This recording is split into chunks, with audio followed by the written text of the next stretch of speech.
Percentage class. তো পার্সেন্টেজকে বাংলায় বলে যেটা শতকরা।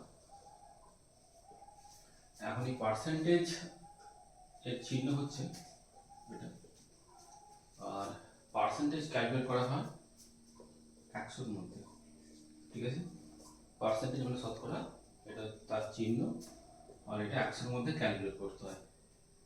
তো ধরা যাক একজন স্টুডেন্ট, সে এখন ইংরাজি পরীক্ষাতে সে 100-র মধ্যে পরীক্ষা হয়েছে, সে ধরা যাক 92 পেয়েছে। তো এটাকে যদি পার্সেন্টেজে ক্যালকুলেট করতে যাই তাহলে করবো কি করে না, যেটা থাকবে অর্থাৎ ভগ্নাংশকে 100% দিয়ে গুণ করে দেবো, তাহলে 100 কেটে যায়, করে দেবো 92%। এখন ছোট্ট ট্রিক্স আছে। কি ট্রিক্স? যদি এই ভগ্নাংশটা হরে 100 থাকে তাহলে তা গুণ করার দরকার নেই, বরাবর সেটার পাশে পার্সেন্টেজ চিহ্ন লাগিয়ে দিতে হবে। যেমন কেউ 100-এর মধ্যে 88 পেয়েছে, তার মানে পার্সেন্টেজে কথা বলতে পারি, তাহলে 100টা বাদ দিয়ে বাদ বাকি লিখতে হবে, কত হবে 88%। ওকে, এটা বোঝা গেল। নেক্সট, এবার হচ্ছে কোনো একটা দশমিক সংখ্যা দিল, বললো এটাকে পার্সেন্টেজে ক্যালকুলেট করতে হবে। তাহলে প্রথমে আমি যেটা করি, আগে দেখাই, এটার দশমিক তুললে কত হয়, 25/100। নিচে 100 ডান করলাম, পয়েন্টের পর কটা অঙ্ক আছে, কটা ডিজিট, 2 ডিজিট আর দিয়ে দুটো আছে, তাই নিচে একে গায়ে দুটো শূন্য আসলো, তাহলে কত হলো 25/100। তাহলে এটাকে যদি আমি পার্সেন্টেজ করতে চাই কি করবো, 100% দিয়ে মাল্টিপ্লাই করবো, তাহলে এটা কেটে গেল, তাহলে পড়ে থাকলো কি 25%।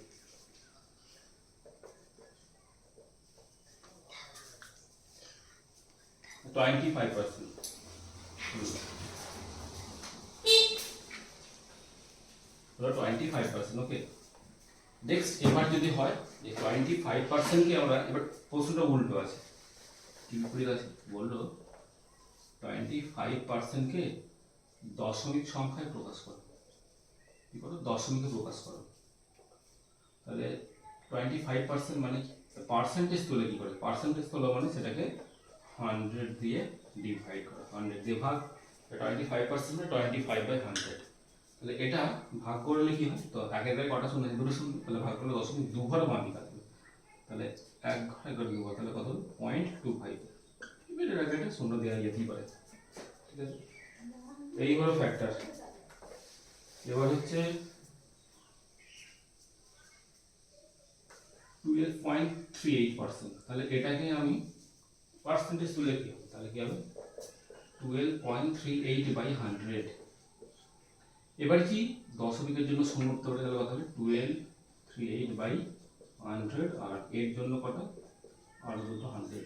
ঠিক আছে, তাহলে মোট নিচে একের কটা শূন্য, 1 2 3 4, তাহলে দশমিক বাঁদিকে কখন 4 ঘর ভাঙিয়ে চলবে, 1 ঘর 2 ঘর 3 ঘর 4 ঘর, তাহলে কত 0.1238। এটা অ্যান্সার হলো, এগুলো বেসিক জিনিস। এরকম একটা দিল যে বললো 240 এর 25%, এটা কত, তাহলে কি করবো, 240 এর মানে কিসের মতো, গুণের মতো, ইন্টু 25%। আচ্ছা, পার্সেন্টেজ তুললে কত হয়, নিচে হয় 100, তাই তো, তাহলে 25 দিয়ে কাটাকাটি গেলে 25 থেকে 25, 4 25 100, 4 দিয়ে গেলে 4 60 240, আর 60 একে কত হয় 60, তাহলে এর অ্যান্সার কত হলো 60। এটা একটা টাইপ ধরনের অঙ্ক।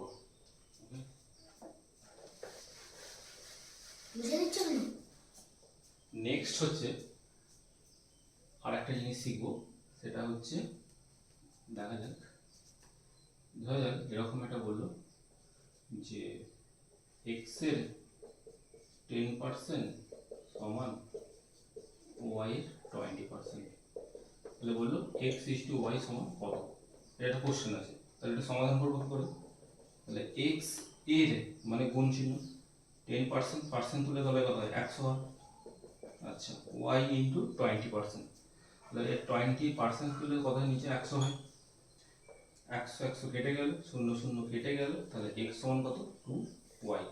তাহলে x বাই y সমান কত, 2 বাই 1 কোনাকুনি গুণ করলে মিলে যাচ্ছে, x ইন্টু 1 মানে x, y ইন্টু 2 মানে 2y, তাহলে x ইস টু y সমান 2:1। তাহলে কত হলো রেশিওটা, 2:1, ঠিক আছে। এবার এই অঙ্কটাকে শর্ট ট্রিক্সে করা যাবে, কি করে, এই লাইনটা লেখার দরকার নেই। তাহলে এখন যেহেতু সমান চিহ্ন আছে, তাহলে এইটা পার্সেন্টেজ তুললে এর তলাতে 100 আসবে, এর তলাতে 100 আসবে, ওকে। তাহলে পার্সেন্টেজগুলো দরকার নেই, মুছে দিলাম। এখানেও 0 আছে, এখানেও 0, কেটে গেল, মানে ইন্টু 10 ছিল, কেটে গেল। তাহলে পড়ে গেল কত, x ইন্টু 1, x কে 1 দিয়ে গুণ করলে কথা x, y কে 2 দিয়ে গুণ করলে কথা 2y, জাস্ট একটু লিখছি এটা 2y। তাহলে x ইস টু y মানে কি, যেটা বার করবো তার বিপরীত, সমানের বিপরীত দিকে যেটা সংখ্যা থাকবে সেটা রেশিওর প্রথমে আসবে, কি বলুন, যেটা যে চল বার করছি তার ফার্স্ট রেশিওটা কি আসবে, তার সমান চিহ্নের ডান দিকে যেটা থাকবে সেই ডিজিটটা প্রথমে লিখতে হবে, ওকে। তাহলে x ইস টু y সমান 2:1, ওকে।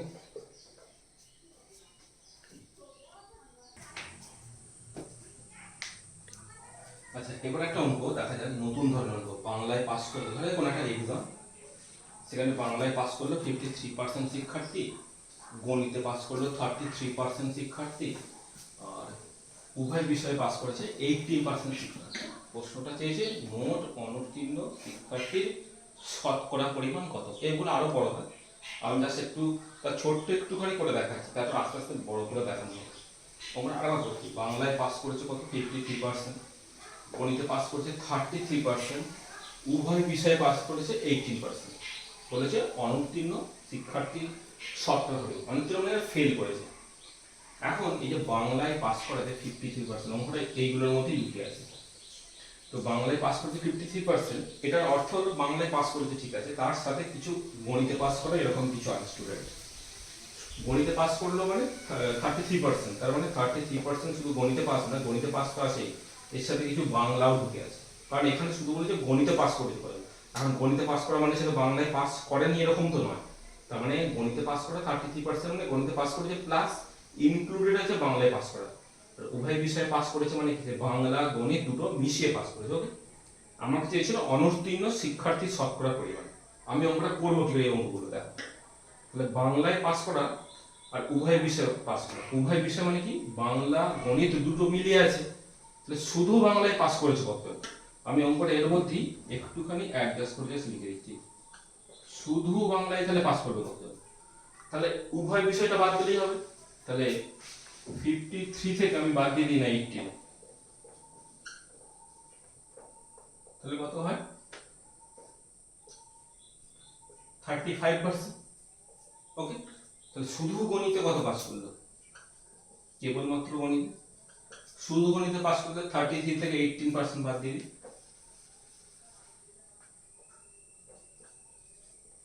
তাহলে কত থাকে 15%। এবার দেখা যায় এটা শুধু বেঙ্গলিতে 35%, শুধু ম্যাথে 15%, উভয় বিষয়ে কত 18%। তাই টোটাল পাস করছে কত, টোটাল পাস করছে তাহলে 35, 15 আর 80, এই তিনটে যোগ করলে টোটাল কত পাস, তাহলে কত হচ্ছে 68%, টোটাল পাস করছে। আর আমার পার্সেন্টেজ মানে কতই বলা হয়েছে, পার্সেন্টেজ মানে 100, 100 এর মধ্যে 68% পাস করে গেছে। আমার প্রশ্ন ছিল অনুত্তীর্ণ মানে ফেল করেছে কত, তাহলে 100, তাহলে 100 এর মধ্যে 68 জন যদি পাস করে তাহলে ফেল করেছে কত, তাহলে 100 থেকে 68 বাদ দিলেই হবে। তাহলে 32% এরা কি করেছে, অনুত্তীর্ণ হয়েছে, ফেল করেছে, বুঝে গেল। প্রথমে কি বললাম, বাংলায় একটা পার্সেন্টেজ 53, গণিতে দিয়েছিল 33, উভয় দিয়েছিল 80, শুধুটা বার করলাম কি, এই 53 থেকে 18 বাদ দিলাম, শুধু গণিতটা 33 থেকে 18 বাদ দিলাম, টোটাল গুলো এবার যোগ করলাম, টোটাল গুলো কি বেরোলো, এটা পাস, উভয় বিষয় পাস, এটা শুধুমাত্র বেঙ্গলিতে পাস, এটা শুধুমাত্র ম্যাথে পাস, টোটাল পাস 68%। তাহলে টোটাল ফেল কত, 100 থেকে মাইনাস করলে 32%, ওকে। বাট এই অঙ্কটাকে মজার বিষয় আরেকভাবে করা যায়, এটা ভেন ডায়াগ্রাম দিয়ে। কিরকম, দুটো ওভারল্যাপ কেন করলাম, কারণ এর মধ্যে উভয় বিষয়টা কমন ফ্যাক্টর, কমন ফ্যাক্টর কত হলো 18, এই তো ফ্যাক্টর একই অঙ্কটা আসবে। শুধু বেঙ্গলিতে কত ছিল প্রথম, শুধু নয়, শুধু বাংলায় কত 53, এটা বেঙ্গলি লিখে দিচ্ছি, এটা ম্যাথ লিখে দিচ্ছি। আর এটাই কত ছিল 33। এই তো বেসিক ভাবে অঙ্কটা ছিল। এখন আমার কাছে কথা হচ্ছে 33 মানে পুরোটা, তার মধ্যে এইটা ঢুকে আছে, তো মানে এটা এর মধ্যে ইনক্লুডেড আছে, এটা বাদ দিতে হবে। এটা বাদ দিলে কত করে থাকে? একই ব্যাপার 15, এটা হলো 53 বেঙ্গলিতে, উভয়টা এর মধ্যে শুধু বেঙ্গলি কত, এর থেকে 18 মাইনাস 35। তাহলে আগের একই রূপে ফেলো, 35, 18 আর 15, এই টোটাল যোগ করলে কত হচ্ছে? টোটাল যোগ করলে যেটা হলো 68, তো 68 টোটাল পাস, টোটাল ফেল কত? 100 মাইনাস 68, কত হয় সেটা? 32%। ওকে, এখানে অঙ্কটা আমাদের শেষ হলো।